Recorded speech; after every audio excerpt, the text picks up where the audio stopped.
Okay, this is another program that I made. Actually, it was from a tutorial, and it took a lot to learn, like how this guy set everything up. I'll just run it. It's just a basic physics simulation of balls, and there's gravity, so the balls are falling, um, and bouncing off of each other based on physics and stopping. And so, of course, there had to be the collision detection with the walls and making sure that the once the balls collide with the wall, that they are, what do you call it, that they're redrawn to be past they're redrawn to be right where they would have been once they just touch the wall. Because if the balls collide and they go a little bit further past the wall, then what happens is when you try to calculate their next velocity, which is bouncing backwards from the wall, then if they're still collided on the next check, if they're collided, then it'll say that they are collided, and then they'll go bouncing the other way. And so they would keep bouncing, and there'd be like an infinite loop, and then they would get stuck in the wall, or in the ground, or with other balls. So there would have to be a check, and there'd have to be a recalculation of where the balls should be when they first collide. So that was one really tricky area. The other tricky area about this tutorial, and I'll have, another tricky area is that you have this class called space table, and that's where all of the physics is being taken place. And I just getting I don't know, this took a little bit to get used to that idea of how, it's like a class, and and you have to pass in all of the, where does it happen? It was a while since I wrote this, or followed this tutorial and wrote based on it, but yeah, the space too. It's neat once you know how it works. It works well.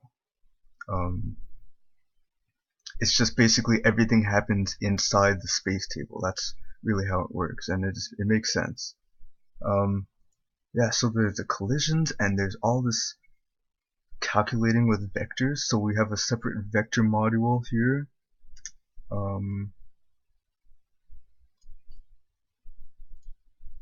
And that one I didn't write. The guy that made the tutorial originally, I don't know if he wrote it or if he just knew about it, but yeah, so it has all these different vector functions like addition, subtraction, what do you call it, dot sum, dot product, sorry, and like all these different things, and a lot of them are either used in this right here, or they're going to be used or they are used in other parts of the tutorial, because it's a long tutorial, and like at the end of the tutorial you're supposed to have basically a spaceship game where you can control basically how the jets are angled and fly this ship based on the angle of the jet. So it's really intricate, and I really like that. But yeah, so the ship-to-ship collisions are hard. I'm calling them ships, but you can call them discs or circles or whatever.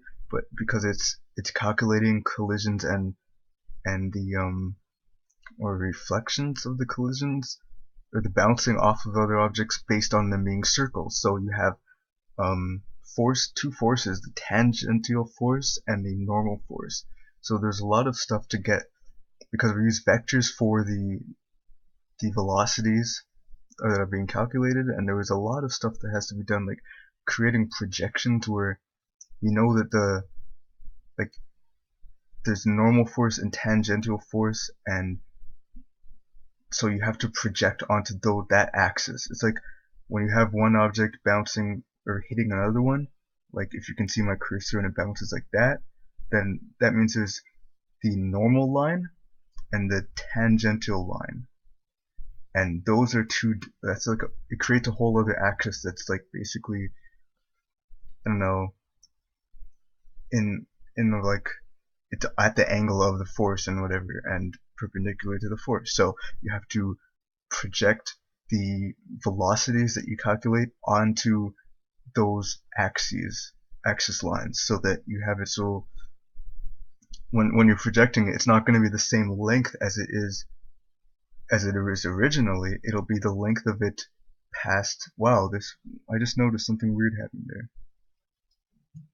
Yeah, something weird is going on there. I could have swore I fixed everything, but I guess not.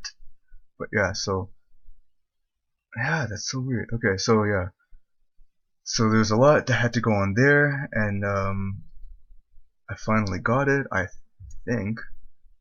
I could try loading a different version and see if it works better. Although the hardest part was the bouncing from one object to another, really. So I can try this version.